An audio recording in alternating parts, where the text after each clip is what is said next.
దీన్ని స్టడీ చేయడము, దీంట్లో రీసెర్చ్ చేయడము, దీంట్లో చేసుకుంటూ పోతూ నేను ప్రాక్టీస్ స్టార్ట్ చేసినప్పుడు గ్రామీణ హోమియో సదస్సులు అని చెప్పేసి దాదాపుగా చుట్టుపక్కల గ్రామాలకంతా వెళ్ళేసి నేనే ఫ్రీగా మెడిసిన్స్ ఆ హోమియోపతి సిస్టమ్ని డెవలప్ చేసుకుంటూ నేను అక్కడ నుంచి పేషెంట్ తెచ్చుకుంటాను. అంటే సిస్టమ్ డెవలప్ అయితేనే నేను డెవలప్ అవుతాను. ఈ సిస్టమ్ డెవలప్ చేయాలి. అప్పుడు అంతా అల్లోపతి అంతా కూడా మామూలుగా ఉండేది.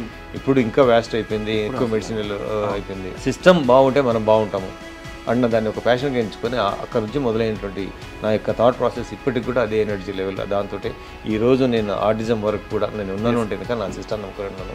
నా సిస్టంలో నీతి నిజాయితీ ఉంటుంది, నా సిస్టంలో ఒక ధర్మం ఉంటుంది, ఒక పద్ధతి ఉంటుంది అనేటువంటి బాగా నటిగా నాకు తెలిసిన సిస్టమ్.